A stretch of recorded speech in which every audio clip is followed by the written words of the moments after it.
ബിജെപിയുമായി ഇടിഞ്ഞ സന്ദീപ് വാര്യർ കോൺഗ്രസിലേക്ക് പോകുന്നു. പ്രഖ്യാപനം അല്പസമയത്തിനകമുണ്ടാകും. തോന്നി അതങ്ങനെ വരൂ, അതങ്ങനെ സംഭവിക്കൂ. ഈ ലോകത്തിന്റെ ഒരു പോക്കേ. സന്ദീപിനെ കോൺഗ്രസിലേക്ക് സ്വാഗതം ചെയ്യുന്നതിന് തടസ്സങ്ങളൊന്നുമില്ല, സ്വാഗതം ചെയ്യാവുന്നതേയുള്ളൂ എന്നൊരു നിലപാടിലേക്ക് നേതൃത്വം എത്തിയിരിക്കുകയാണ്. ഇമാതിരി തെമ്മാടികളെ കൊണ്ടുവന്ന് ഇന്ത്യയുടെ പ്രധാനമന്ത്രി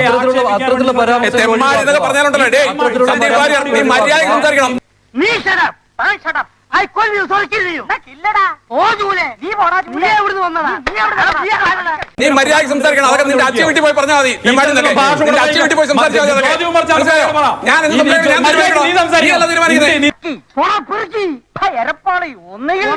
അല്ലെങ്കിൽ ഞാൻ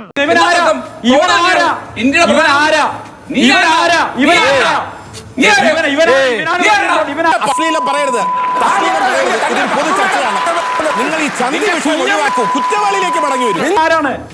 ഇവരാരാണ് നിയന്ത്രിക്കുന്നത്? 5 തലമുറ ആരാണ് യഥാർത്ഥ ചന്തി? ആരാണ് യഥാർത്ഥ കുറ്റവാളം ചന്തി? ബിജെപിയുമായി ഇടിഞ്ഞ സന്ദീപ് വാര്യർ കോൺഗ്രസിലേക്ക് പോകുന്നു. പ്രഖ്യാപനം അല്പസമയത്തിനകമുണ്ടാകും. എന്ത് പറ്റിയടാ?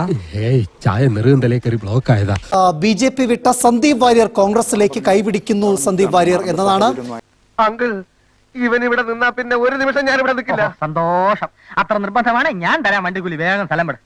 ഇനി ഒട്ടും സമയം കളയണ്ട. ഈ കുഞ്ഞിനെ ഞങ്ങൾ ഇവിടുന്ന് വിടത്തില്ല.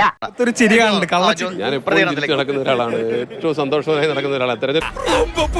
കണ്ണീര് തുടച്ചിട്ട് കുറച്ചുകൂടി വിശ്വസിക്കാൻ തോന്നുന്നു. ഈ ചാനൽ ചർച്ചകളിലൊക്കെ ഒരുമിച്ച് സന്ദീപ് പോയിട്ടുണ്ടാകാറുണ്ട്, ഇടയ്ക്കിടയ്ക്ക് മത്സരിക്കാറുണ്ട്. സന്ദീപ് ഇങ്ങോട്ട് വരികയാണെങ്കിൽ എങ്ങനെയായിരിക്കും? നീ ഇപ്പൊ ചോദിച്ചത് ഒരു ആദ്യം ഊള ആൻസറാ.